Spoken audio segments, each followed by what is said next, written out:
మిథున రాశి వారికి ఈ వారం సానుకూలమైనటువంటి ఫలితాలు ఉన్నాయి.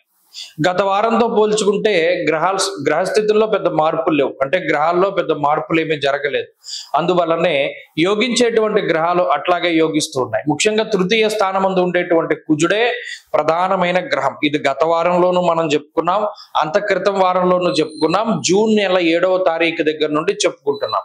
ఎందుకంటే కుజుడు మానసికమైనటువంటి భయాల్ని పారద్రోలేటువంటి గొప్ప గ్రహం. ఆయన తృతీయ స్థానమందు ఉండడం, ముఖ్యంగా తృతీయ స్థానం సహజైన వదేచ్ఛాద భక్ష విక్రమ సోదర అని అన్నారు. ఇక్కడ ప్రత్యేకించి ఏదైనా ఒక పని చేస్తే మనకి ఇతరులు కలిసి రావడం అనేటువంటిది గతంలో కనబడదు. ఈ కుజుడు మారేకే కనబడుతుంది. ఏదైనా ఒక కష్టకాలంలో మన వెన్నుదన్నుగా నిలిచేటువంటి వ్యక్తులు, ప్రోత్సహించేటువంటి వారు, లేదా మనకి సహాయం చేసేటువంటి వారు గతంలో కనబడరు, ఇప్పుడు కనబడతారు. ఇలా మిథున రాశికి ఒక సపోర్ట్ అనేటువంటిది కుజుడు వల్లే లభించింది.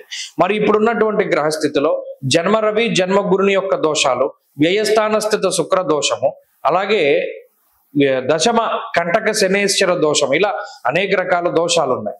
కానీ కుజుడు, బుధుడు, చంద్రుడు ఈ మూడు గ్రహాలు కూడా యోగిస్తూ ఉండడం ద్వారా అనేక రకాల సమస్యల నుండి, కొన్ని వాటి నుండి లౌక్యంతో బయటపడతారు.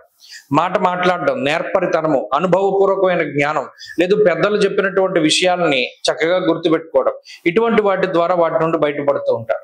మిగతా విషయాల్లో అప్పటికప్పుడు ఆలోచనాత్మకమైనటువంటి శక్తి ద్వారా బయటపడుతూ ఉంటారు. మొత్తం మీద అటు ఉద్యోగ పరంగా కానీ, వ్యాపార పరంగా కానీ ఏదైనా ఒడిదుడుకులు వచ్చినా, కష్ట నష్టాలు వచ్చినా సరే చాలా తేలిగ్గా దాటగలుగుతారు. ఉదాహరణకి మీరు చూడండి, ఇంట్లో కుటుంబ సభ్యులతోనే లేదా మిత్రులతోనే ఏదైనా ఆర్గ్యుమెంట్ వస్తూ ఉంటుంది. ఆ ఆర్గ్యుమెంట్ లో నిజంగా వాదించడానికి మన దగ్గర ఏమీ మెటీరియల్ ఉండదు.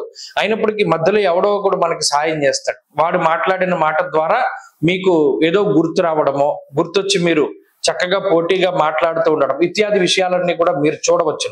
భార్యాభర్తలు మాట్లాడుకునే ఈ చిన్న డిస్కషన్స్ దగ్గర నుండి పెద్ద డిబేట్ల వరకు ఏదైనా సరే మిథున రాశి వారికి ఇతరులు కొంత సహాయం అందిస్తారు. ఉప్పందించడం అంటారు. అంటే వాడు ఏదో ఒక చిన్న ముక్క మాట్లాడితే దాని నుండి అల్లుకుపోయి మీరు విజృంభించడం, ఇటువంటివన్నీ కూడా కనబడుతుంటాయి. కాబట్టి మిథున రాశి వారి యొక్క గ్రహస్థితి బాగున్నది. ఉద్యోగ పరంగా, వ్యాపార పరంగా బాగున్నది. హెల్త్ మాత్రం కొంత ఇబ్బంది పెడుతుంది. నీరసము, నిస్సత్వ, కొంత బద్ధకం అధికంగా ఉంటుంది.